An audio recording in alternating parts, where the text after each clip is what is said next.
Bienvenidos caminantes del otro camino, bienvenidos a un nuevo video programa de tupropiocamino.org. Ustedes lo han pedido, me han enviado mails, me han enviado mensajes en el Facebook, me han dicho cuándo nuevamente David Kanga está en Tu Propio Camino. Y hoy él está aquí y hay más que motivos porque nos va a presentar en exclusiva su nuevo libro, que tengo que contarles antes de saludarlo a David un pequeño secretito, y es que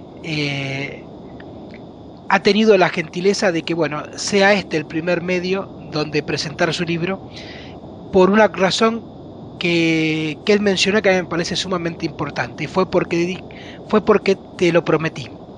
Y eso, además de añadirle hombría aquí al Señor, hace que uno lo estime más. David, buenas noches, ¿cómo estás?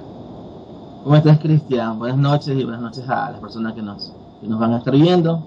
Y un placer, y sí, soy una persona de palabra, trato de serlo siempre.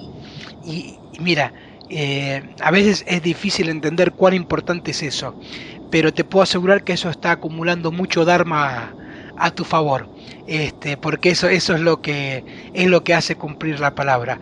David, si te parece, antes de entrar de lleno al tema de tu libro, me gustaría hacer público algo que también has tenido la amabilidad, y es que nos has donado 3 ejemplares de tu libro en formato digital, para que con eso podamos hacer un concurso para todas aquellas personas que están preguntando cómo me hago con el libro. Si te parece, lo presento, ¿dale? Sí, perfecto, está muy bien. Bueno, el concurso consiste en lo siguiente: si tú quieres hacerte del libro de David Kanga, el más reciente y el mejor de todo, de la conspiración del Ángel Gabriel, recordemos que antes ya desenmascaró a Yahvé, ahora vamos a ver qué hizo con el ángel, pero algo le hizo, te lo aseguro. Ahora, ¿quién se enmascarará? Ahora, claro, la pregunta es quién viene después, caiga quien caiga, pero bueno, eso quizás ahora me lo puedas contar. Pero bueno, si quieres hacerte con el ejemplar digital, que realmente, mira, yo ya lo estoy leyendo, él tuvo la amabilidad de hacérmelo llegar, es imperdible. Como le decía él, más que un libro de lectura, es un libro de estudio, hay que hacerlo con mucha calma, tranquilidad, teniendo otros materiales a la mano, aunque David se ha encargado perfectamente de documentar todo, y eso es muy valioso, porque le da mucho sustento a lo que dice. Entonces, si quieres hacerte con el ejemplar, tienes que hacer lo siguiente. Por un lado, si aún no te has suscrito al canal de Tu Propio Camino, suscribirte, y en este video darle un like y poner en los comentarios que quieres recibir o que quieres participar de este sorteo. Y además tienes que suscribirte al canal de YouTube de David, porque él lo está, digamos, dando a punto de hacer un relanzamiento. ¿Es verdad, David, con tu canal de YouTube? Así es, sí. ¿Me puedes dar la dirección para que la gente vaya y se suscriba directamente a tu canal? Aparezco en YouTube como David Kanga Corozo. Bueno. Canal David Kanga Corozo, y me encuentro. Bueno, entonces ya sabes, si querés hacerte con el ejemplar de La conspiración del Ángel Gabriel en formato digital, te suscribes a Tu Propio Camino. Si aún no lo has hecho, le das un like a este video y pones en los comentarios: quiero participar del concurso, y además suscribirte en el canal de David Kanga. Ahora sí, David, decíamos, ya desenmascaraste a Yahvé y ahora desplumaste al Ángel Gabriel. En sentido figurado, literal, como uno quiera. Bueno, primero que nada, gracias, Cristian, por esta entrevista. Cabría aclarar que, digamos, el título quizás no refleja tanto la obra, porque si bien yo considero que hay una conspiración, el título sugeriría que es del Ángel Gabriel, y lo que sucede en realidad es que yo percibo que él es la cabeza visible de un grupo de entidades que actúan en conjunto. Yo le puse ese título porque me parece que llama más la atención, pero digamos, Gabriel vendría a ser solamente la cabeza visible de la conspiración. Si me permites, cumple muy bien lo que quiere decir la palabra ángel, mensajero. Sí. Sí, mensajero del engaño. Hay un libro, ¿quién lo escribió? No me acuerdo quién lo escribió, pero se llama en inglés Messengers of Deception, o sea, mensajeros del engaño. No recuerdo exactamente quién lo escribió, bueno, pero hay libros así. Entonces, sí, o sea, estas entidades, a ver, yo parto de una premisa. Yo parto de que los seres que son adorados en las religiones son seres reales. O sea, si bien estas entidades, al parecer en el pasado, aparecían más visibles que ahora, esas visitas pasadas eran reales, porque hay muchas personas que consideran todo eso como mitología, como ficción. Pero yo considero que aunque no podemos tomar todo al pie de la letra, sí hay un gran trasfondo de realidad en esos libros sagrados, en esas leyendas o mitología, como el nombre que se le quiera dar. Pero, a ver, a mí lo que me llama la atención, que fue un poco el motor que me impulsó a escribir el primer libro, era el tema de cómo una entidad como el Dios del Antiguo Testamento, conocido como Yahvé o Jehová, como una entidad descrita así, tan cruda, tan virulenta, y con todas las calificaciones que le podemos dar, que las conocemos bien, como una entidad así podía ser adorada por tantos millones de personas que profesan valores distintos y opuestos. Porque el cristianismo, que es la religión que más adora esta entidad, porque también es adorado por los judíos, pero el cristianismo tenemos 2.200 millones de personas. Entonces, si el cristianismo lo que promueve es el amor, el perdón, la compasión, la solidaridad, la equidad, ¿cómo puede adorar un ser que representa todo lo contrario? Entonces, esa búsqueda fue lo que me impulsó a desenmascarar a este Dios, porque yo pensaba que era un tema de conocimiento, o sea, quizás porque no lo conocen, no adoran. Entonces, yo en el camino me fui dando cuenta que no es un tema de conocimiento. O sea, hay personas que sí, que no lo conocen bien, pero aún conociéndolo lo siguen adorando. Entonces, el tema es más complejo. Ya, entonces, bueno, quise desenmascarar a Yahvé y esa fue la intención de mi primer libro. En ese primer libro, yo partí de la premisa de que Jesús era un opositor de Yahvé y que su misión consistía en derrocar a esta entidad. Escribí el libro, pero hubieron cosas en el proceso que yo no las comprendí bien, o sea, no me quedaron muy claras.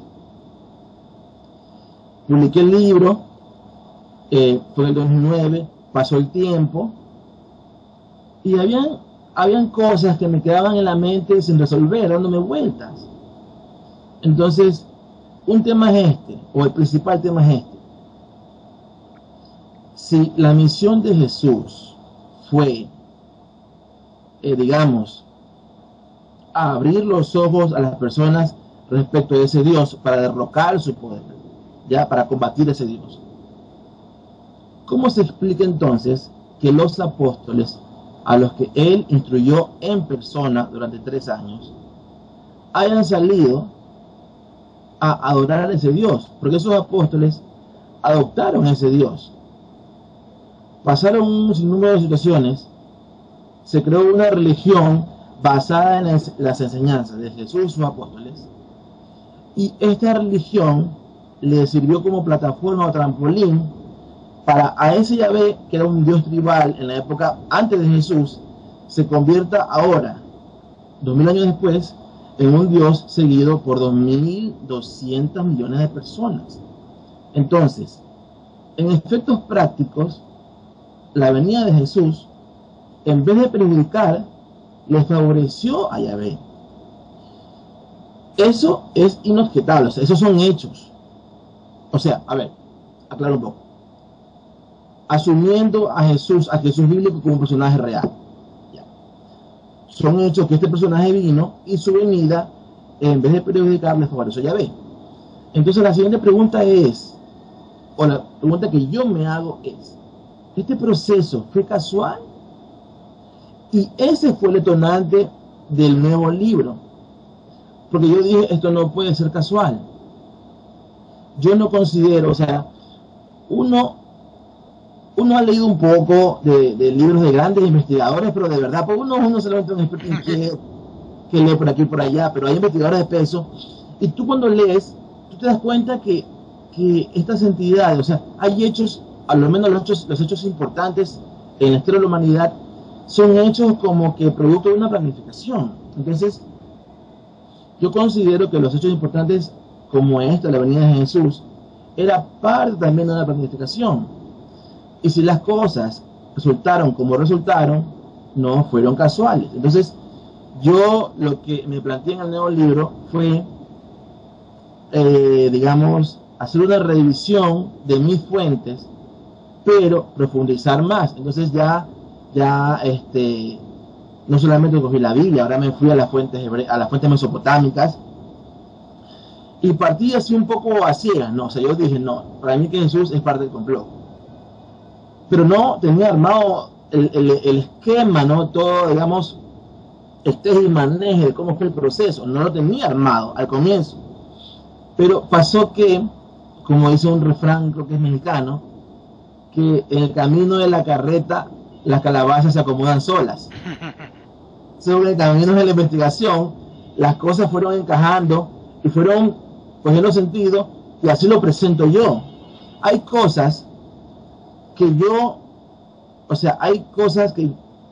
planteamientos que cambiaron en medio camino, porque por ejemplo, yo empecé el libro, y yo cuando empecé el libro nuevo, yo pensaba que el Dios de los patriarcas era un ser diferente al Dios que se manifestó después a Moisés. Y en el camino, yo llegué a la conclusión que no, que era el mismo. Y así algunas cosas que en el camino, y de acuerdo a la evidencia, yo fui recapitulando. Entonces, esto fue como un descubrimiento hasta para mí mismo, este libro. Bien. Fue todo.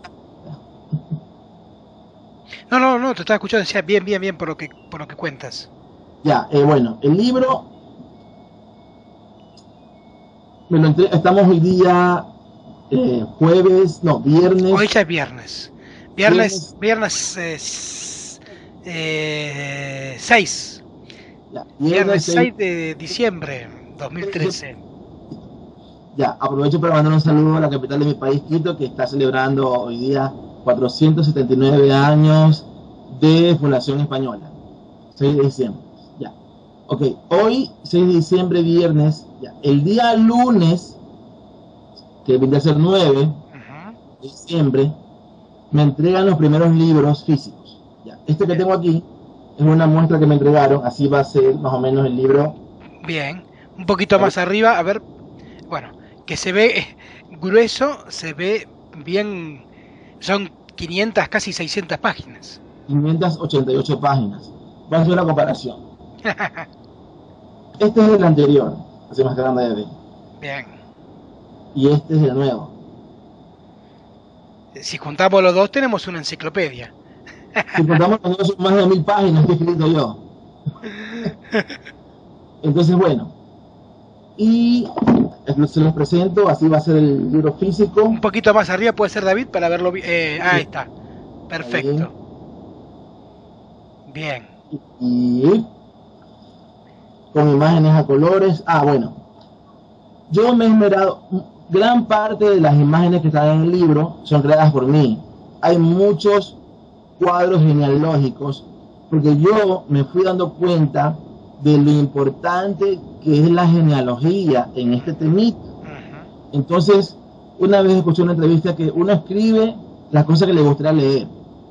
Y a mí, cuando a mí me mandan muchos nombres, me gusta tener panoramas claros, esquematizados, para que me quede claro.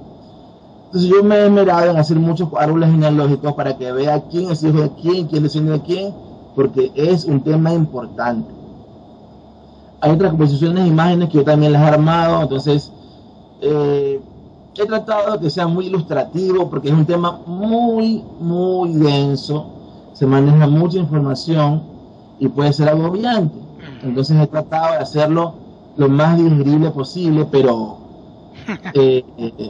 habrá algunos que sí los agobiarán. O sea que podemos decir que lo que has hecho es un libro de bolsillo, entonces. Si no, serían más páginas todavía. Un paperback en inglés. Un libro de bolsillo de 600 páginas, muy bien. Amén.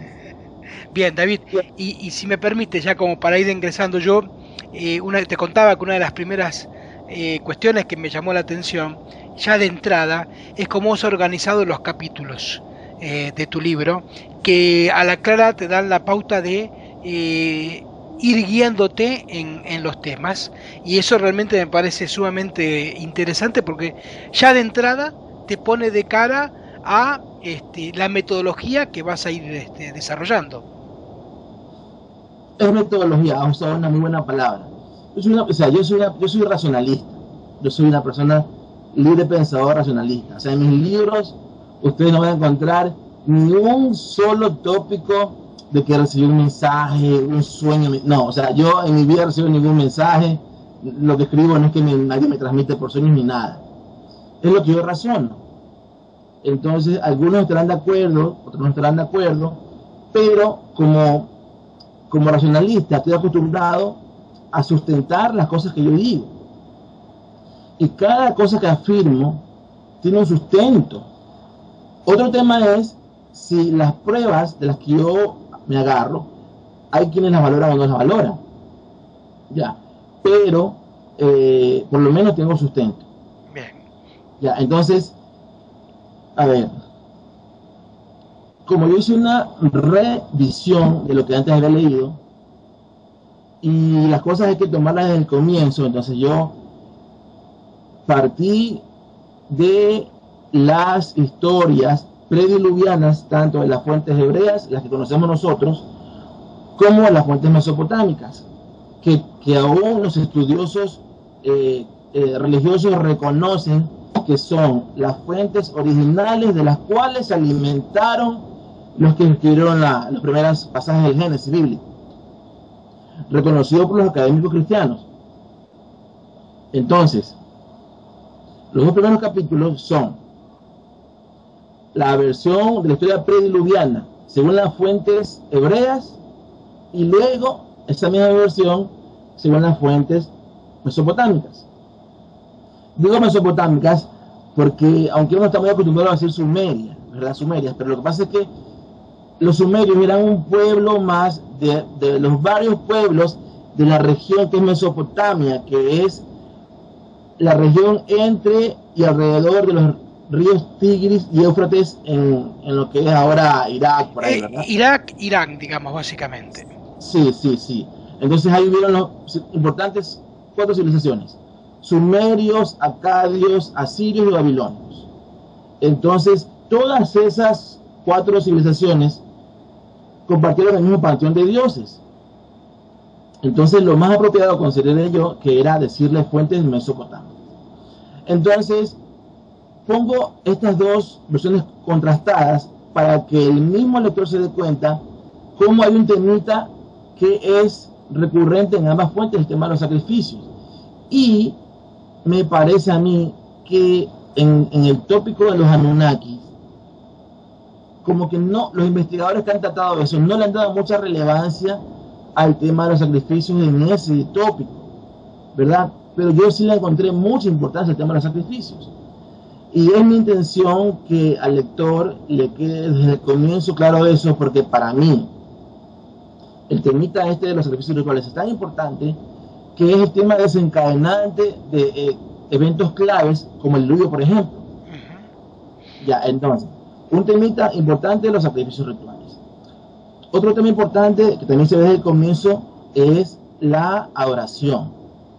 Estas entidades claramente manifiestan que quieren, que necesitan la adoración de los humanos.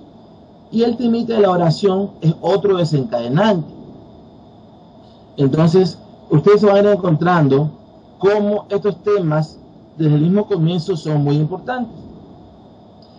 Y de estos dos temas importantes sale, emerge una figura, que es Enlil. Y según yo y otros investigadores, aunque no todos, es el mismo Dios que en el ámbito hebreo se conoce como Yahvé o Jehová. En el libro, por ejemplo, yo pongo versiones de autores que sí coinciden en eso, como por ejemplo uno que se llama René Andrew Boulay, que aquí tengo un libro de él. Este libro que se llama Flying Serpents and Dragons, lo recomendó Freixedo. Ya, este autor, R.A. Boulay, él coincide en que Enlil es el mismo él o Elohim de la Biblia. Pero, por ejemplo, Sitchin no coincide en eso. Y pongo lo que dice Sitchin en un libro de él que se llama Divine Encounter, Encuentros Divinos. Entonces, esta es mi opinión, pero no todos coinciden en eso. Y también comparto la opinión de los que no coinciden. Yo digo, yo creo esto por esto. Entonces, en el libro ustedes se van a encontrar mucha información y siempre voy a tender yo a ponerle yo todo el panorama y mi punto de vista, pero el lector ante el panorama e inclusive las versiones de autores que no coinciden conmigo puede tomar también su propio derrotero. Otro autor importante que no coincide conmigo es uno que admiro mucho que se llama Ernest Renan. Renan es un pensador del siglo XIX que estudió para ser sacerdote, pero se retiró y después se hizo racionalista. Él escribió un libro que se llama Historia del... Aquí tengo el libro. O sea, estás frente a tu biblioteca, digamos, básicamente. O los tenías todos muy preparados. Historia del pueblo de Israel. Entonces, aquí en este libro, Renan dice que el Dios de los patriarcas era un Dios bueno, diferente al Dios de Moisés, que era vengativo. Entonces, bueno, yo pienso que no, que era el mismo ser, pero en lo que sí coincido con estos autores es que lo que hay es dos diferentes actitudes de este Enlil. En la faceta del contacto con los patriarcas era un Dios, digamos, más sosegado, menos virulento, muy diferente a la postura que adoptó cuando contactó a Moisés para liberar al pueblo israelita. Y mi especulación sobre el cambio de actitud es que a estas alturas él ya había descubierto que generando escenarios de violencia, eso de alguna forma le beneficiaba. Y ahí el porqué del cambio de actitud. Sí, bueno, si me permites un segundito, tú cuando abordas todo el tema de los sacrificios, ¿no? Que es de lo que estás hablando, me parece interesante cuando hablas de Caín y Abel y mencionas, bueno, cuándo es que se enoja Dios, ¿no? Y por qué lo que pasa con Caín. Es muy bueno, si quieres contarlo, digamos. Yo no quisiera tocar temas directamente, cosas del libro para no develarlo, sino más bien recorrerlo como lo estás haciendo tú. Pero me parece para este punto que es muy bueno la manera en que lo has enfocado. Bueno, el texto lo dice claramente, o sea, él prefirió la ofrenda quemada que las hortalizas que le ofrecía el otro hermano. Entonces, Caín sintió celos y por eso mató a su hermano. Pero eso ya nos dice el gusto de la deidad, ¿no? ¿Qué es lo que él más le llama la atención? Y el primer de los sacrificios, como uno hace, como hago yo en el texto, de complementar las fuentes oficiales, digamos la Biblia, con las fuentes extrabíblicas, entonces vemos aún con más profundidad las cosas, porque por ejemplo, mientras en la Biblia cuando se habla de Enoc, que es famoso porque fue raptado al cielo, tenemos una fuente extrabíblica que es el libro de Enoc. De hecho hay 4 fuentes del libro de Enoc, son el 1 y 2, 3 y 4 de Enoc, que nos dan detalles de esa ida y venida. Entonces, por ejemplo, se nos cuenta que cuando Enoc fue destruido en el cielo, lo regresaron a la tierra por 30 días, nuevamente se lo llevaron, y los hijos de Enoc que presenciaron esa segunda ida, ¿qué hicieron apenas su padre se marchó otra vez? Presentaron un sacrificio ritual desde el punto mismo desde donde él había sido tomado. Eso ya nos da un indicio de, porque, ojo, ¿para qué es que no lo regresan? Para que instruya a sus hijos respecto de las cosas que se le deben enseñar en el cielo. Y si sus hijos, apenas su padre se va, hacen un sacrificio, ¿qué nos sugiere? Que fue lo que les enseñó. Claro. Debo ser objetivo que en el libro de Enoch como tal no hay tal enseñanza. O sea, a Enoch lo que se le enseña es, digamos, astronomía. Y se lo adoctrina en la fidelidad a Dios, porque en el ascenso, entre comillas, porque para mí él está en una nave y se le pasan proyecciones holográficas, pero en el ascenso él va viendo escenarios de sufrimiento y el ángel que lo va acompañando le va explicando. Entonces uno pregunta a esa persona por qué sufre, porque se han portado así, porque no han seguido los cursos del Señor. Entonces, y estos que están acá en este paraíso, estos son los que se han portado bien. Entonces él, ¿qué se le va adoctrinando? Los que no siguen los caminos del Señor sufren, y los que sí siguen los caminos del Señor. Entonces, eso, o sea, el temor, la fidelidad basada en el miedo, que es una cosa importantísima de la agenda de estas entidades, porque ellos necesitan que les temamos. Ok, entonces yo quiero ir desde el comienzo y con una historia que voy narrando, demostrando al lector, ojo, estos son los puntos neurálgicos y por qué. Sacrificios rituales, el miedo que les tengamos, el adoctrinamiento y después la creación de escenarios de violencia.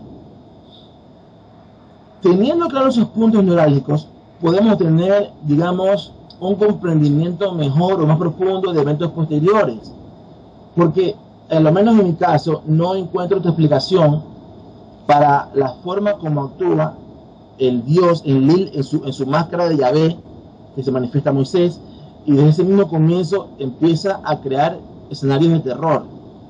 Ese va a ser el sello de Yahvé, el crear escenarios de terror. Y uno se pregunta por qué, yo digo, ¿por qué le sirve eso? Bueno, a ver, miles de años después, hoy en día, no han variado mucho las estrategias para los que se quieren perpetuar en el poder. Cada vez generar más crisis, más caos, para supuestamente tener que depender de ellos como únicos salvadores. Así es.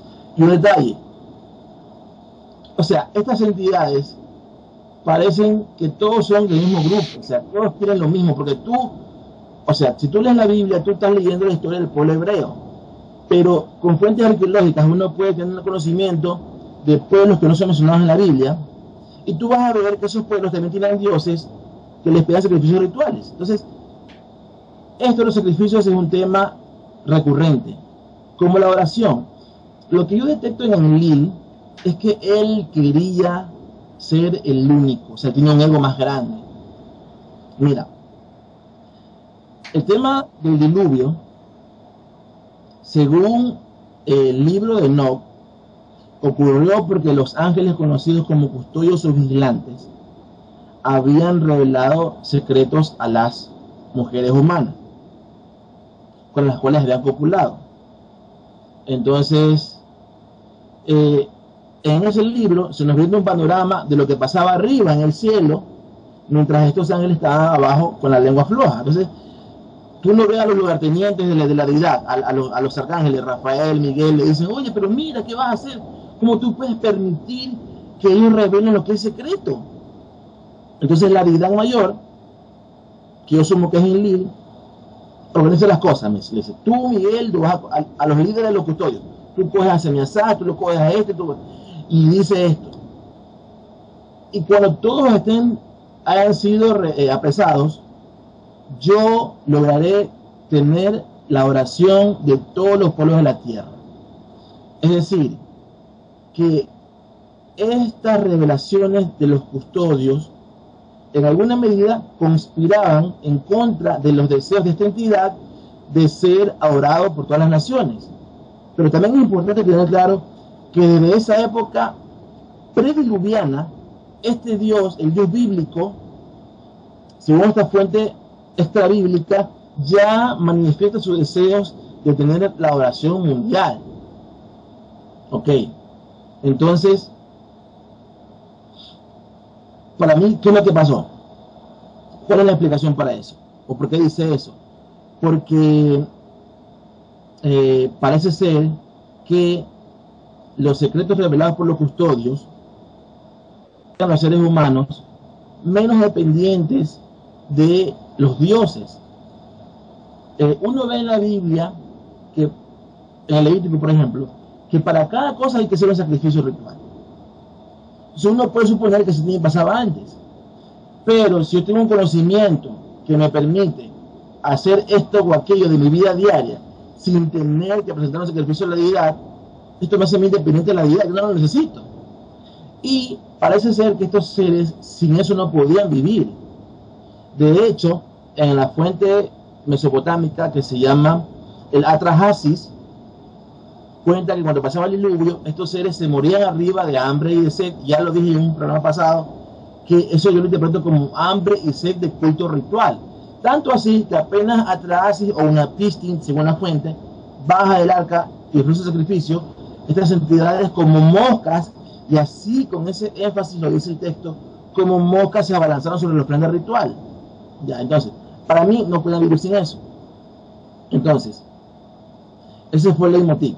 Ahora, entonces, en el diluvio lo que se hizo fue eliminar a la población que se había contaminado con los secretos revelados por los ángeles. Pero como Noé había sido ocultado y no se contaminó de esas revelaciones, o sea, y seguía en la ignorancia que le era funcional a las aspiraciones de las deidades, él fue salvado y a partir de ahí se hizo otra humanidad también en la ignorancia.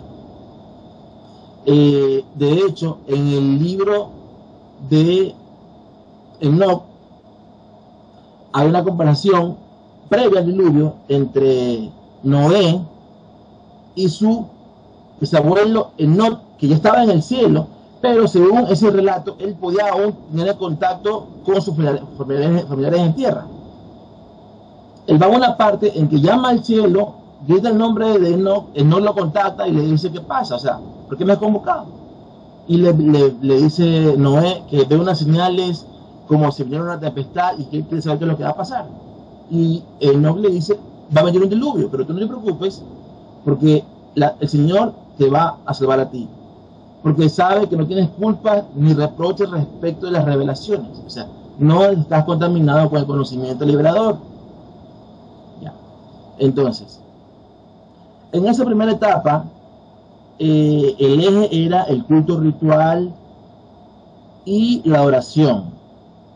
Yo especulo que como el proceso de adoctrinamiento de los humanos en el culto ritual fue un proceso coercitivo, o sea, por la fuerza, de nuevo recurriendo a las fuentes mesopotámicas, uno ve que, y esto lo hemos hablado ya, ¿no?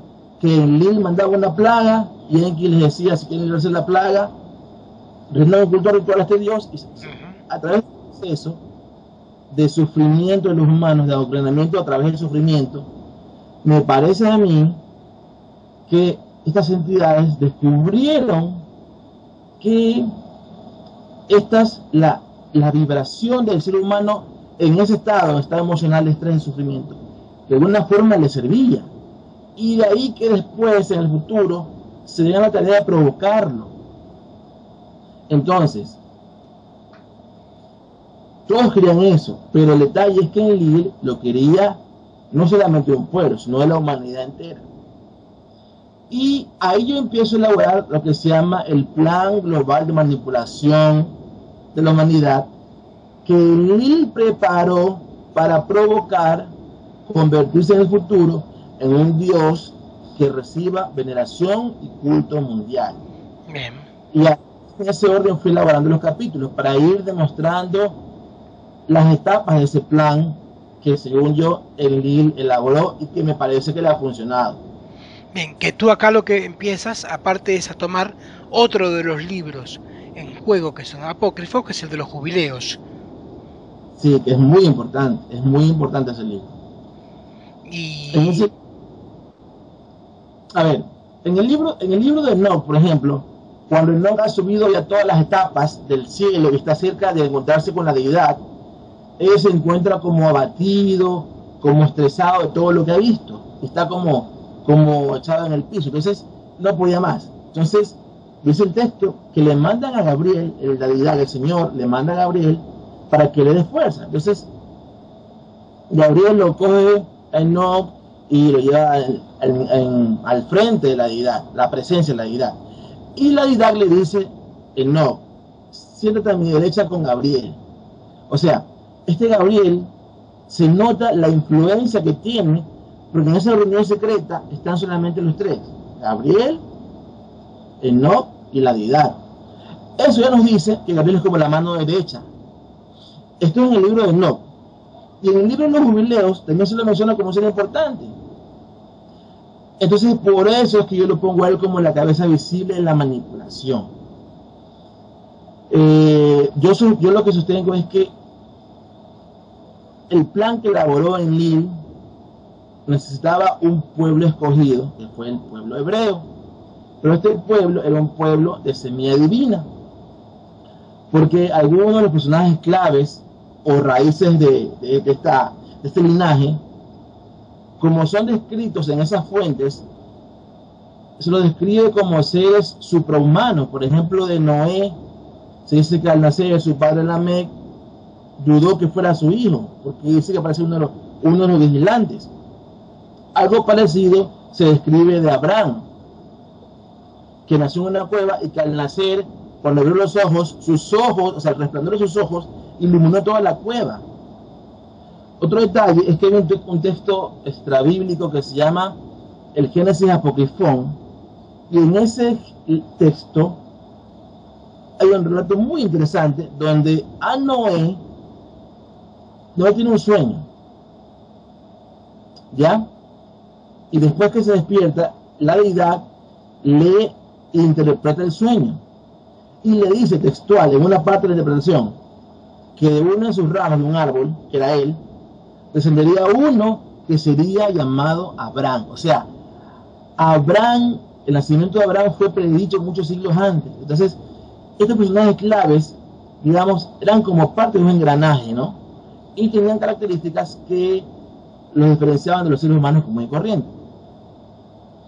Todo esto era parte del plan de Enlil para crear esta humanidad que va a ser el comodín que sea el detonante de eventos posteriores, todos apuntando hacia el fin principal, que era adoración mundial, que es lo que esta entidad más quiere. Y siempre repito lo mismo: yo seré el único. Otra cosa, el Enlil en su faceta de Dios de los hebreos es un Dios que, a diferencia de los dioses mesopotámicos, que se comparten el culto, porque por ejemplo en un texto que se llama la epopeya de Gilgamesh, ahí por ejemplo hay una parte que se relata que Istar y Anu comparten un templo. O sea, en un templo se veneraban a dos entidades, pero el Dios, si es el mismo Enlil, el Dios Enlil en el ámbito hebreo es un Dios diferente. O sea, es un Dios que no acepta compartir culto, es un Dios que no tiene consorte, lo cual es muy raro. No hay un Dios que tú encuentres que no tenga consorte, pero este aparece sin consorte. ¿Por qué? Porque él se esmera en hacer creer que es el único. Entonces, eso es la diferencia principal de él, que él tiene un ego enorme, parece. Entonces, ya, parte del plan era crear este linaje puro. Y uno va viendo todas las medidas, las intervenciones en que la deidad incurre para proteger la pureza del linaje de esta raza. Como por ejemplo proteger a Sara cuando iba a ser violada por un faraón.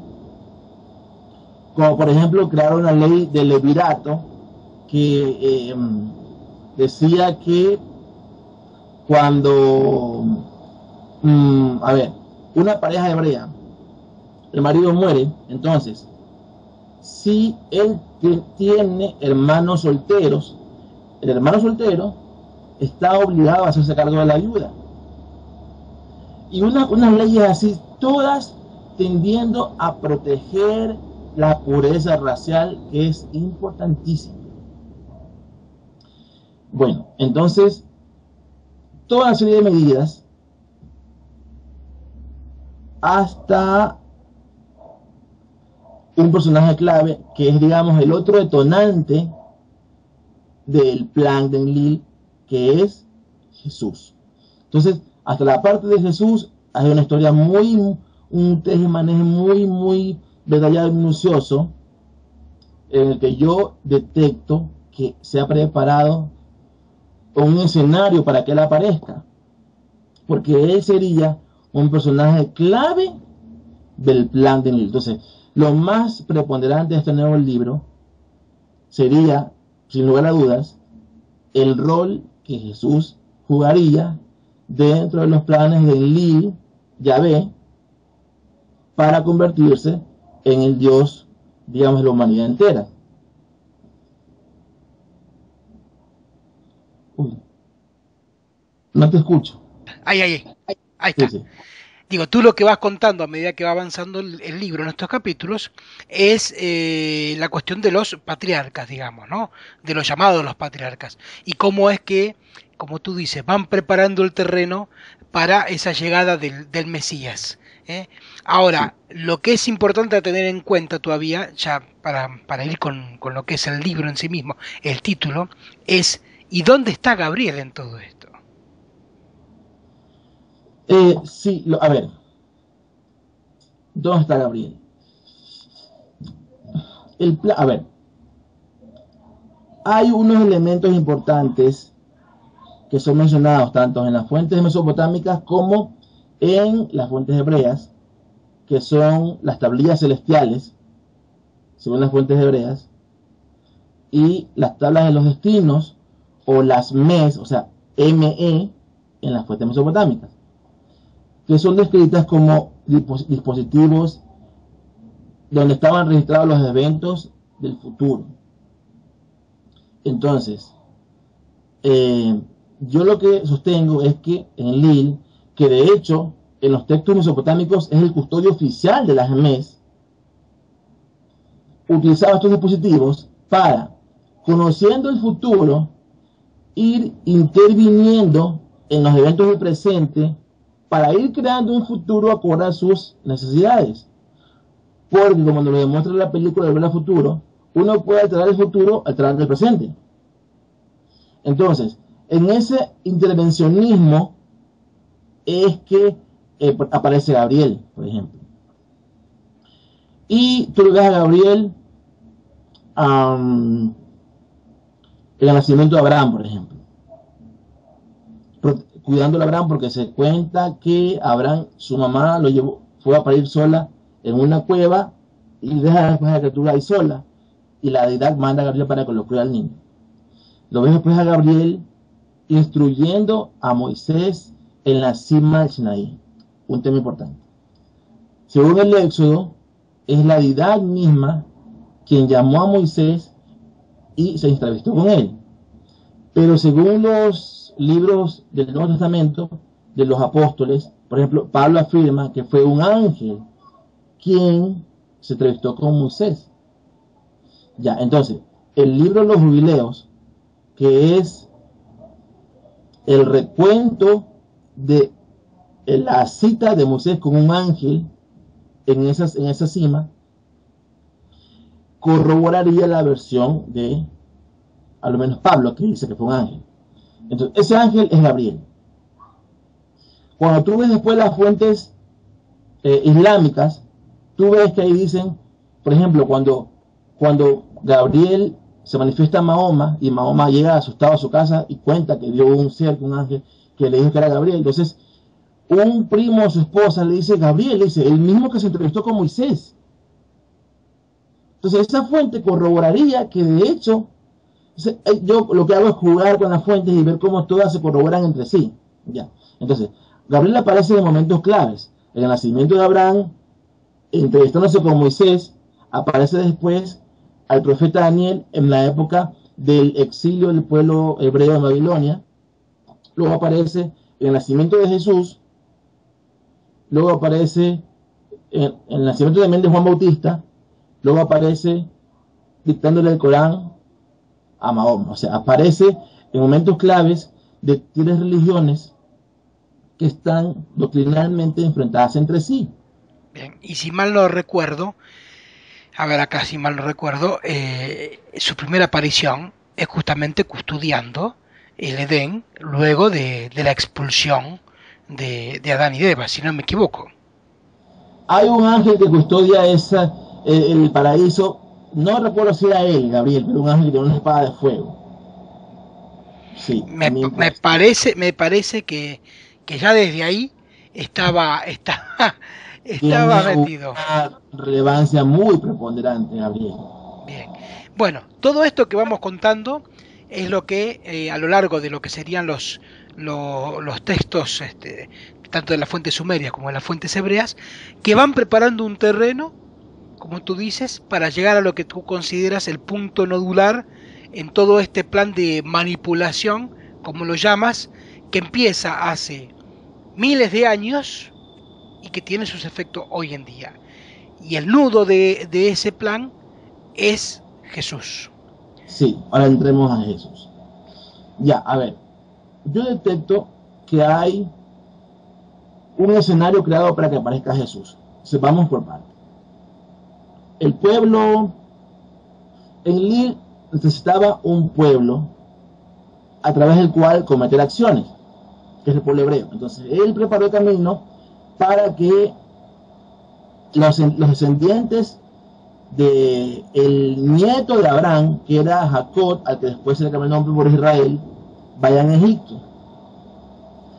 Llegaron a Egipto 66 personas y después de 4 siglos salieron 600.000. Ese evento del pueblo hebreo estando en cautiverio y después siendo rescatado, se lo anticipa la deidad cuando se le manifiesta al patriarca Abraham, cuando hace el pacto con él. Le dice: tus descendientes estarán cautivos en tierra extranjera por 4 siglos, pero yo los rescataré. Todo esto era para mí gracias al conocimiento que las tablas de los destinos celestiales le proveían a Enlil. Ya. Entonces, ya. Con este pueblo, ¿qué conseguía? Poder cometer los escenarios de violencia que él lo alimentaba. Ahora, durante el rescate de Egipto y el éxodo, este Dios siempre intervino para que su pueblo salga victorioso de las confrontaciones con los enemigos. Pero a partir de la instalación en Canaán, cambia la estrategia y ya va a ser el mismo Dios de los hebreos el que le envía enemigos para que los ataquen. Hay un escenario recurrente, que es que supuestamente el pueblo actúa mal, Dios les envía enemigos que los ataquen, y luego esos enemigos los someten meses o a veces años. Luego su mismo Dios hace que se levante un libertador que los libere de ese sometimiento. Y muchas veces, casi siempre, ese libertador tenía poderes sobrenaturales adquiridos gracias a que el Espíritu de Dios o el Espíritu de Yahvé se posaba sobre él. Entonces tenemos este escenario, como dice David Icke, problema, reacción, solución. Dios les envía enemigos a su pueblo, el mismo Dios hace que se levante un libertador que los libere. Esto se repite, a ver, cuando el pueblo israelita llegó a Canaán, estuvo ahí unos 800 o 900 siglos. Un periodo como de 400 años que se llama el periodo de los jueces, que es el periodo porque en el camino los lleva Moisés. Moisés se muere antes de entrar a Canaán, lo releva Josué. Con Josué empiezan a combatir, expulsan a los habitantes y los instala en Canaán según por tribus. Cuando muere Josué, queda ese vacío de poder, porque este pueblo estaba acostumbrado a tener siempre un líder. Ese vacío de poder fue siendo eventualmente ocupado por unos personajes conocidos como los jueces. Ya a esa época pertenecen Ehud, Sansón, Gedeón. Samuel fue el último juez que escogió al primer rey, que fue Saúl, perdón, y empieza la época de los reyes, que duraría unos 5 siglos. Ya durante la época de jueces y reyes se repite este escenario de que el mismo Dios les manda enemigos que los ataquen y luego el mismo Dios hace que se libere, que se levante un libertador que los libere. Hay un caso que es de Ripley, en donde en la época de los reyes, un rey asirio le dice al rey israelita: mira, Si tú estás esperanzado en que tu Dios te salve de mí, no pierdas el tiempo. Porque si el mismo Yahvé, el que me ha dicho, sube contra esa ciudad y destruye. Está en la Biblia. O sea, yo no especulo, yo presento los hechos y le doy mi interpretación. ¿Esto que él hacía para qué? Según yo, para acostumbrar o adoctrinar a su pueblo en estar siempre anhelando un libertador, un salvador que los rescate. Ya. Entonces,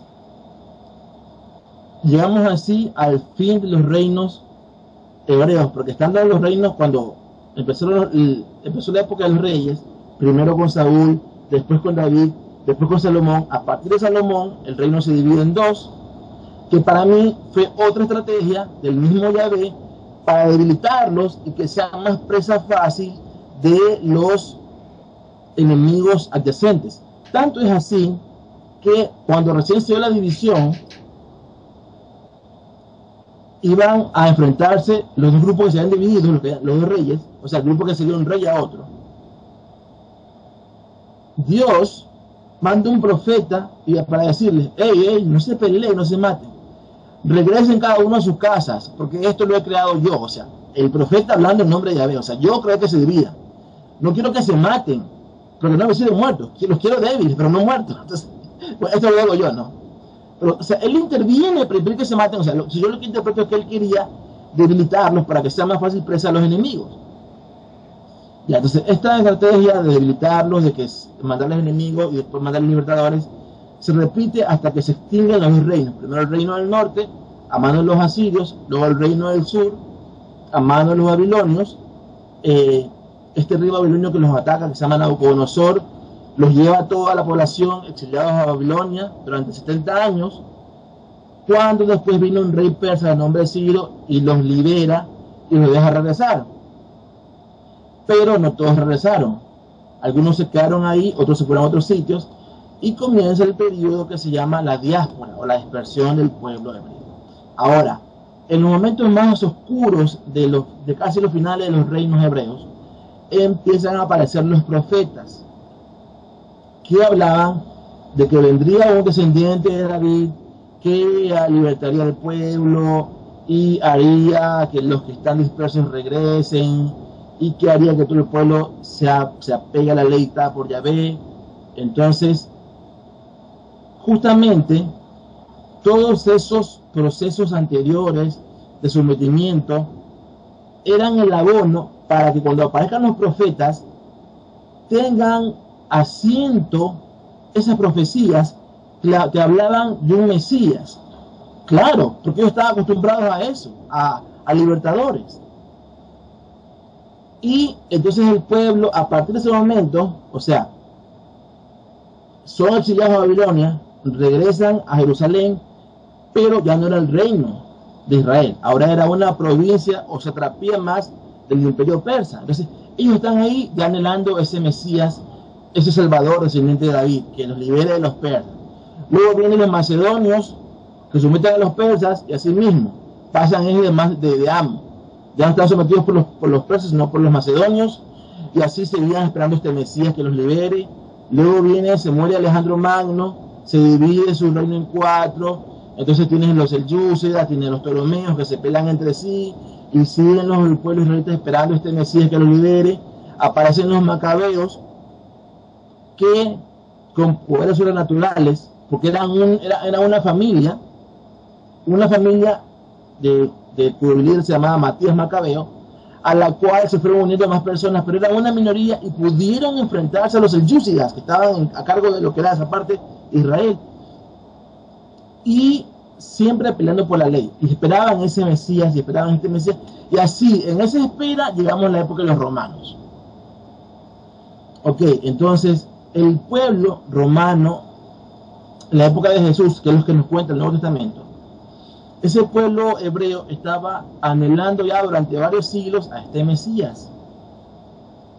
Viene Jesús, aparece Jesús, y Jesús, digamos, adopta ese rol del Mesías esperado, pero hace cosas o sea, las cosas que tenga que hacer el Mesías no las hace y incorpora elementos que no están ni en las leyes ni tampoco lo que tiene que hacer el Mesías. Una cosita, David, perdón, ya que estás entrando ahora de lleno en el tema de Jesús, y tú lo mencionaste en un punto, en la cuestión de lo importante que es para todas estas entidades marcar los linajes. Tú fíjate que los evangelios del Nuevo Testamento, de una cosa que se encargan con mucha claridad, es de marcar todo el linaje de Jesús, de una manera casi detallada. Sí, aunque se contradicen las dos genealogías que están en el Nuevo Testamento, pero la intención es demostrar que desciende de David. ¿Por qué? Porque el escritor de los evangelios quiere demostrar que él era el Mesías esperado. Y como uno de los requisitos era que sea descendiente sanguíneo de David, eso quieren enfatizar en eso. Yo pienso que él sí era descendiente de David, tanto por el lado de José como por el lado de María, porque ambos eran descendientes de David. El tema es que el Jesús bíblico, a ver, una de las principales, a ver, ¿por qué el pueblo esperaba tanto al Mesías? Porque la venida del Mesías significaba una época de mejora en lo material. El Dios del pueblo hebreo era el Dios de la materia, era un Dios que hacía promesas materiales. Cuando uno lee las profecías de Isaías, de Jeremías, de Ezequiel, que eran del Mesías, él describe esa época como una época de riqueza material, que inclusive a punta de saqueo le iban a conseguir. Se habla de que los reyes extranjeros, que antes los sometían, se van a convertir en sus siervos. Entonces, uno comprende ese anhelo del Mesías, porque ese anhelo del Mesías significaba una época de prosperidad económica. Ya, pero viene Jesús adoptando el rol del Mesías esperado, ¿y qué viene a hablar? De la pobreza. Viene a hablar de los pobres. Viene Jesús y viene a hablar del reino de los cielos. El reino de los cielos. ¿Qué es eso? O sea, ¿con qué se come eso? Tú puedes buscar en lo que se llama las escrituras hebreas o Antiguo Testamento cristiano, y no hay una sola referencia al reino de los cielos. No hay tal cosa, porque las promesas de Yahvé no eran celestiales, eran materiales. Viene ante Jesús y habla junto con Juan Bautista del bautismo. ¿Y qué es eso? O sea, entre las leyes establecidas por Yahvé a través de Moisés, no hay tal cosa como el bautismo. Entonces, se creó un fenómeno. Las masas que son generalmente incultas y no están muy al tanto de las leyes, ellos siguen al profeta que les multiplica los panes, que les hace milagros, que los cura, que los exorciza, y lo siguen a él y no les importa que sea pegado a las leyes. Pero las élites judías, que saben lo que son las leyes, dicen, oye, ¿qué haces? Dios nos pareció, y habla del reino de los cielos, y el bautizo, ¿qué es? Entonces, esa para mí era la intención. Crear división en el pueblo judío, porque el plan de Enlil era crear una nueva religión, pero esa nueva religión tenía que emerger del mismo pueblo judío para que lo arrastre a él como Dios. Y de ahí la explicación de que Jesús ya ha dicho un par de veces que él fue enviado solamente a los judíos, pero en vida, porque después que se muere y resucita, ¿qué hace? Manda a sus apóstoles a que vayan a predicar por todo el mundo. O sea, no es sospechoso que mientras predico en vida, solamente estoy enviado a los judíos.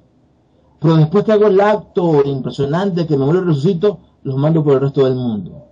¿Eso a qué se debe?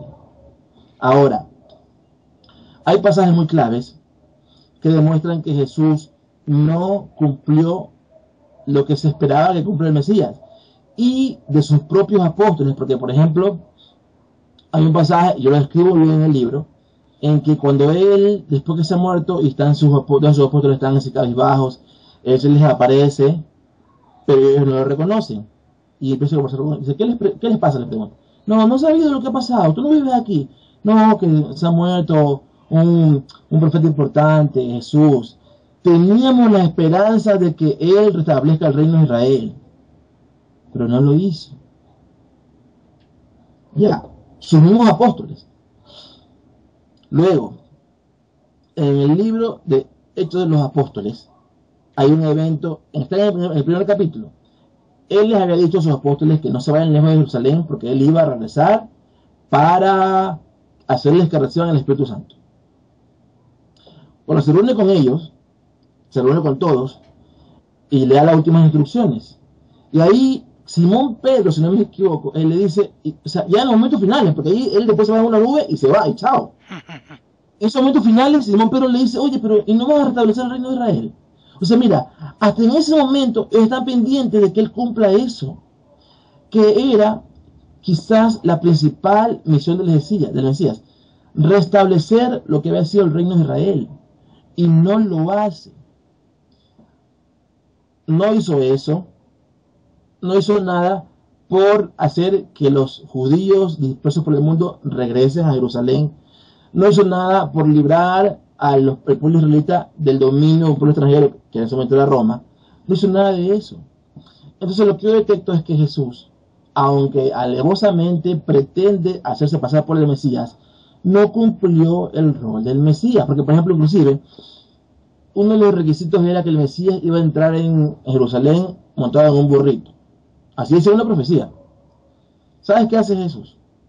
Cuando iba a entrar a la ciudad, se reúne con sus apóstoles, y antes de entrar los manda a ellos a que le vayan a ver un burrito cerca, para que él pueda entrar montado en el burrito, tal como las profecías decían que llegaría el descendiente. O sea, tú no notas que él quiere asumir ese rol, o sea, quiere que el pueblo lo vea como ese Mesías, pero no para cumplir, sino para tener la autoridad para provocar eventos que el pueblo lo siga.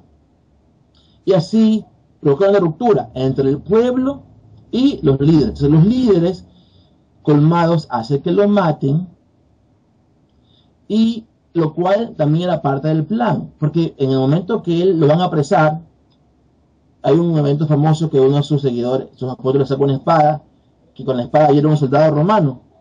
Entonces él le dice, no hace falta, o sea, no es que eso tiene que pasar para que se cumplan las escrituras. O sea, si yo quisiera salvarme, yo haría que mi padre me mande una legión de ángeles y me salvo, pero esto tiene que pasar, o sea, todo era parte del plan.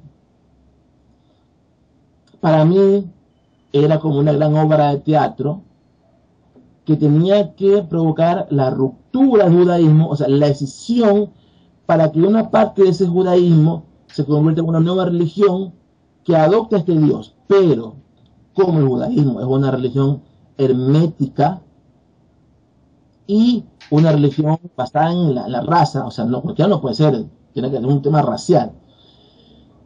Esa religión no le servía en Lille para sus fines de Dios de importancia mundial, de influencia mundial. Él necesitaba una religión que sea diferente, que sea expansiva y aglutinante. Entonces, de ahí que la misión de Jesús haya sido ser enviado al pueblo judío para causar la división de esa religión, arrastrar un grupo de ahí, sacarlos para que creen una nueva religión, pero el mismo Dios. Bueno, digo, no por nada, pero digo, aprovechando la llamada ahí, no por nada los judíos nunca han visto a Jesús como Mesías, todos lo están esperando. Lo que pasa es que, objetivamente hablando, él no cumplió con lo que el perfil del Mesías demandaba, y de ahí que sigan esperando. Pero mira, y qué bueno que tocas este punto. El pueblo judío sigue en la eterna espera del Mesías, y el pueblo cristiano sigue en la eterna espera. Esto es la interpretación de los hechos según mi prisma. O sea, quizás otro leyendo lo mismo que yo llegue a otra conclusión, pero yo les anticipo cómo es que yo interpreto los hechos. Entonces, este enlil, para cumplir su anhelado y abiertamente declarada intención de ser un Dios de preponderancia mundial, necesitaba que de su misma religión, de su mismo pueblo hebreo, salga un pedazo que dé origen a una nueva religión que va a ser, a diferencia de la judía, expansiva y aglutinante, para que esa nueva religión les sirva de trampolín para alcanzar lo que ha conseguido en gran medida. Bueno, y no por nada, además, y si ya ahora nos remontamos un poquito más al futuro, con algo que seguramente pronto hablarás, que tiene que ver con la creación de la religión islámica, no por nada de más eso ha generado uno de los conflictos más antiguos y constantes de la humanidad. Sí, y además que yo te digo una cosa, o sea, Cristian y público que nos va a estar viendo. Uno cuando, al menos yo, cuando leo, comparo lo que dice aquí el Antiguo Testamento, el Nuevo Testamento, me armo una historia, parece esto, y hasta ahí uno tiene como indicio, sospecha. Pero cuando llegas al Corán, no hace falta especular, porque el Corán te lo declara todo tan claramente, tan crudamente, tan cínicamente. O sea, el Corán te dice, nosotros hemos creado una religión para cada pueblo. Cada libro sagrado lo hemos enviado nosotros. Nosotros enviamos a Jesús. Nosotros le dictamos la ley a Moisés. ¡Wow! O sea, Es que la mejor forma de esconder algo es ponerlo claro, o sea, a la vista de todos. yo voy a hacer una confesión. Voy a hacer una confesión. Yo escribí el libro, el 2009. Ahí no me había leído el Corán. Yo el Corán creo que me lo leí en el 2010. Del 2010 hasta acá, yo, o sea, necesitaba decir eso. Pero, digamos, los musulmanes no se andan por las ramas. O sea, las cosas que digo en el libro, o sea, me pueden costar la vida. Porque por menos a más de uno se han despachado. Pero yo dije, llegó un punto en que dije, no, o sea, no, si me toca despacharme de esta vida por eso, bueno, es por una buena causa. Pero el tema es que alguien tenía que denunciar eso, porque es increíble el nivel del cinismo con que lo declaran. Entonces ustedes cuando leen la parte del Islam, uno dice, wow, no hace falta especular. Dice, Dios ha creado cada religión y si lo hubiera querido, hubiera creado una sola religión para todos, pero lo quiere probar. O sea, es impresionante. ¿Tú has leído ya una parte de eso, Cristian, del libro? No, todavía no he llegado a esa parte, estoy por el capítulo 2 recién. No, esto lo que lo cuento es por las charlas que he tenido con vos, bueno, por mis propias investigaciones y demás, digamos. Sí, entonces, ya incorporar al análisis este otro libro sagrado que es el Islam y la historia de cómo se forma esa religión nos da más luces y a lo menos yo considero que le da más fuerza a esta teoría de que de hecho hay un complot de estas entidades para crear religiones doctrinalmente enfrentadas, porque a ellos lo que les sirve es que los humanos nos enfrentemos entre nosotros, que nos matamos entre nosotros. Ese escenario es el que a ellos les sirve. Bueno. Y comparando las fuentes mesopotámicas, hebreas, Nuevo Testamento, Corán, todo eso queda para mí demasiado claro. Entonces el lector podrá ser el juez de qué tan claro o no es ese panorama. Bien, bueno, esto ya nos pone, digamos, como moño ya de la charla, en el motivo de, bueno, ¿y por qué? O sea, ¿por qué? O sea, está claro que la religión es un mecanismo, o sea, es un medio para. Y tú lo contabas al principio con la cuestión de los sacrificios rituales. Está claro que por el avance, entre comillas, vamos a decirlo de esta manera, sociocultural, es difícil que alguien se ponga a quemar un cabrito en un altar. Pero sin embargo es muy fácil que se genere todo el odio, la guerra, la crisis, el caos y la dependencia que eso genera. Podríamos decir entonces, David, que las religiones actuales, ¿no?, de todas las que conocemos, no son más que un mecanismo para lo mismo que funcionaban esos sacrificios, una liberación a nivel de energía para el alimento de los dioses. Claro que sí. ¿Tú alguna vez has tocado en tus programas este tema de Seagates, el documental Seagates? El de los alimentos de los dioses. No. Ah, ok. un documental que se llama Say Gates. No, no, me suena, pero la verdad no. No, no, no, no. Ya, ok. Te lo recomiendo a ti y a su público. Es muy bueno. Bueno. Y quiero citar algo textual de lo que dice Say Gates. Dice: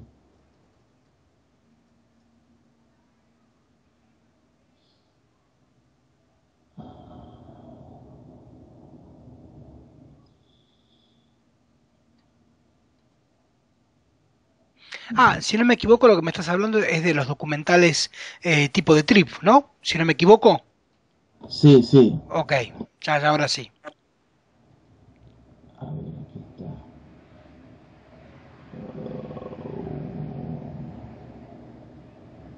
A ver.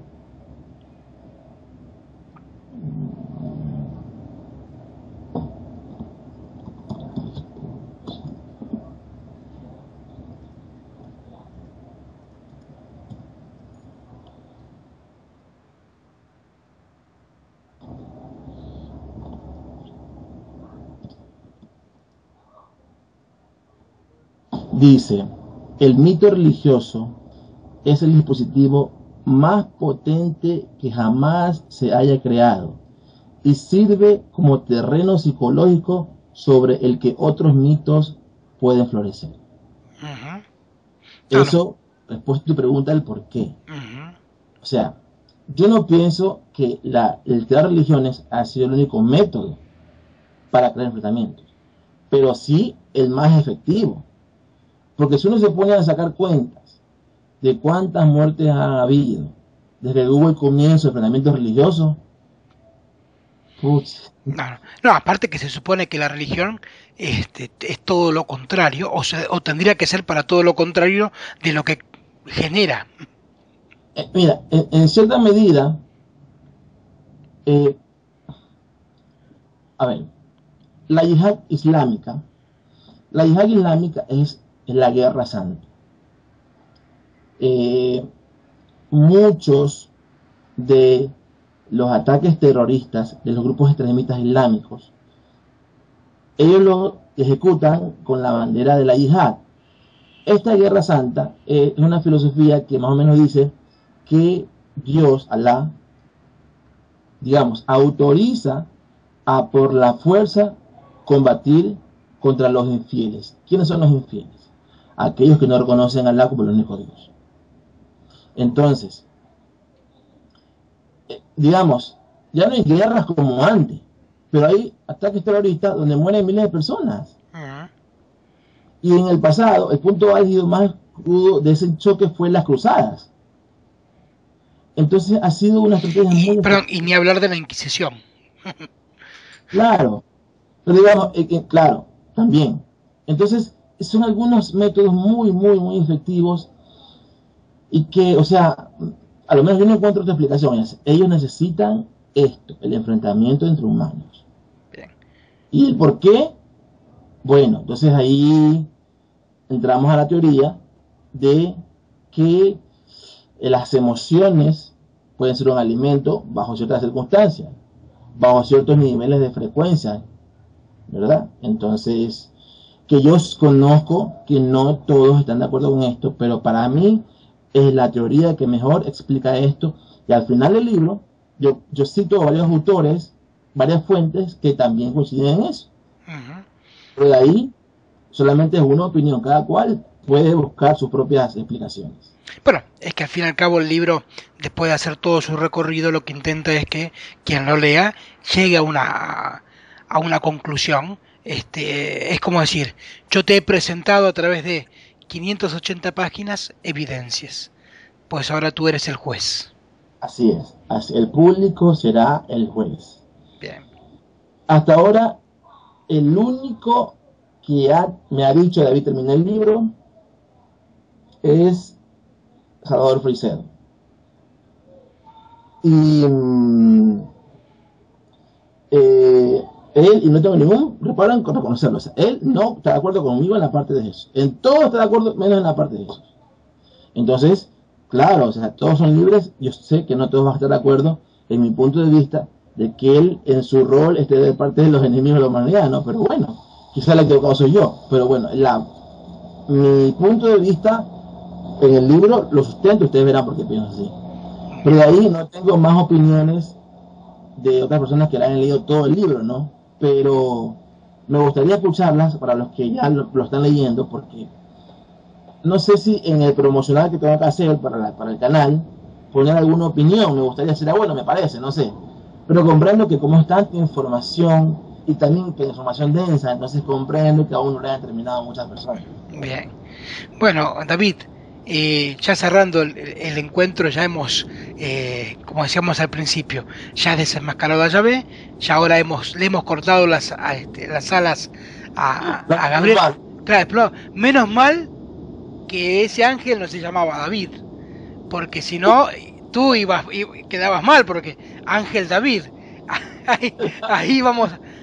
Ángel David, mi nombre, lo confieso, detesto Ángel David, solamente me está brillando David, pero de hecho David como David, en la Biblia, David era el preferido de Yahvé, o sea que tampoco es que David es la gran cosa, no es un nombre que me enorgullece. Está bien, pero no por nada, digamos, digamos, en tu nombre está clara tu tarea. Mi amigo, diga, no lo había visto así, ¿qué tienes planeado ahora? Obviamente, como está diciendo, ya en estos días te entregan el libro físicamente, digamos, aparte de la edición digital. ¿Cómo las personas los pueden conseguir? ¿Cómo los pueden comprar? Ya, a mí me entregan este lunes, o sea, después de 2 días, sería el lunes 9 de diciembre, me entregan los primeros ejemplares del libro físico. ¿Cómo los pueden conseguir? A ver, el libro vale $20, el libro físico, y el tema es, para los envíos al exterior, el tema es el costo del envío por correo tradicional. Yo había calculado que por el volumen, yo decía, si mi libro anterior, que pesaba 550 gramos embalado, el costo de envío estaba entre los $30 como promedio, yo decía, por lo menos es 40 mínimo.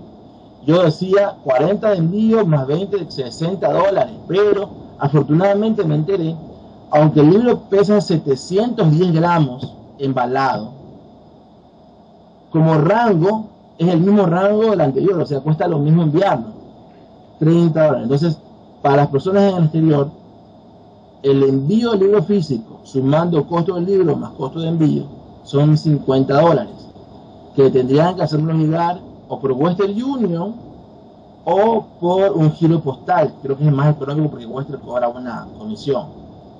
¿Cómo se contactan conmigo? Me mandan un mensaje privado a mi Facebook y coordinamos. Bien. Tan simple como eso. Bien. La presentación al público del libro también tiene fecha. Va a ser en enero, el martes 14 de enero, dentro del marco de unas conferencias que va a dar mi maestro Jaime Rodríguez los días 13 y 14. El día 14, el preámbulo va a ser el lanzamiento de mi libro, y ahí voy a hacer una pequeña charla, una proyección de un video, una explicación rapidita, y bueno. Bien. Entonces, es la primicia. Bien, ¿y lo subirás a Amazon también? ¿El digital? Sí. Lo que pasa es que subirlo a Amazon demanda un proceso de conversión que yo tengo que pagar por eso, pero no tengo paciencia para hacerlo.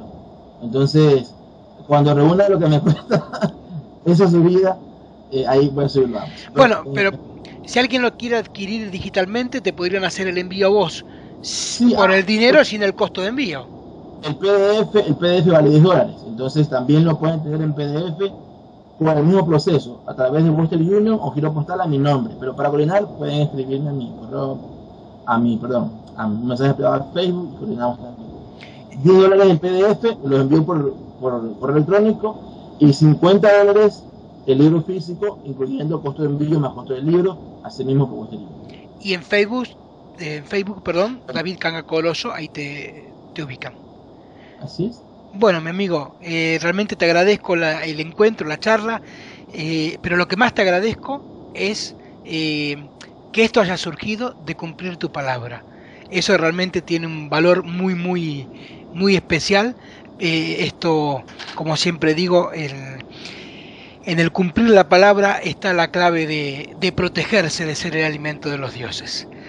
David, será entonces hasta nuestro próximo encuentro y ahí vemos de quién hablamos, si es que la cuestión sigue a través de desenmascarar alguno de estos falsos dioses. Escúchame, mira, aprovecho, a ver. Adelante, adelante. Tú eres una de las personas a las cuales yo le voy a hacer llegar de mi bolsillo el libro físico, porque si muchas personas me han conocido gracias a ti. No, mi amigo. Primero gracias a David Parceriza, mi gran amigo que estimo muchísimo, le mando un saludo. Igualmente de mi parte. Entonces, para ti y para David Parceriza y para otro amigo mío, Hans Hellers, que está en México, para ellos tres va con mucho cariño el libro enviado por mi cuenta. Y después que eso pase, lo hayan leído, va a ser para mí un placer hacer otro programa, si así tú lo quieres, para decirme, a ver, David, ya leí tu libro, esto me cuadra, esto no me cuadra, o ya han leído el libro mis seguidores, me dicen esto, entonces, como tú desees. Bueno, no, para mí es un gusto. Quizá luego de la presentación ya, digamos, oficial y que ya ha circulado un poquito el libro, podemos hacer un nuevo encuentro, quizás también con la oportunidad de sumar al amigo David, a David Parceriza, que siempre le pone un foco bastante interesante a los temas muy interesante, que tratamos.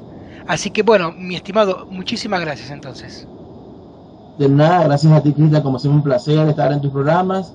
Un saludo, un abrazo a la distancia y también un saludo y un abrazo para las personas que verán esta entrevista. Y para ustedes será hasta el próximo programa de Tu Propio Camino, y recuerden que si quieren participar por el concurso en donde obtener 3 ejemplares digitales del libro del cual han recorrido junto a nosotros este programa, se suscriben al canal de David, se suscriben si no lo están aún hecho de Tu Propio Camino, le dan un like a este video y ponen en los comentarios que quieren participar del concurso. Será hasta el próximo programa. Adiós.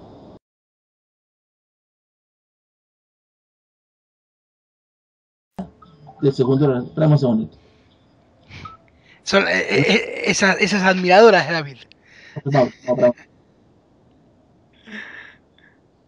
No estoy en la lista. Sí, seguramente estoy en el segundo grupo. Ya, confirme que ok. Ya, bueno. Entonces. Esas admiradoras, mi amigo. Bueno, fuera. Ahora, entonces. Corrompido por ese mismo poder, el ser humano cree que por el hecho de tener una posición social, una raza, un color de piel o una creencia, cree que puede destruir a los que están más abajo o son diferentes, sin aparente argumento ni uso de razón. Un grupo pequeño pero poderoso que planea contra nosotros una gran conspiración. Nos han condenado a vivir en la opresión, mal viviendo, sin aparente dirección hacia dónde caminar. Ponen obstáculos y no nos dejan ni pararnos.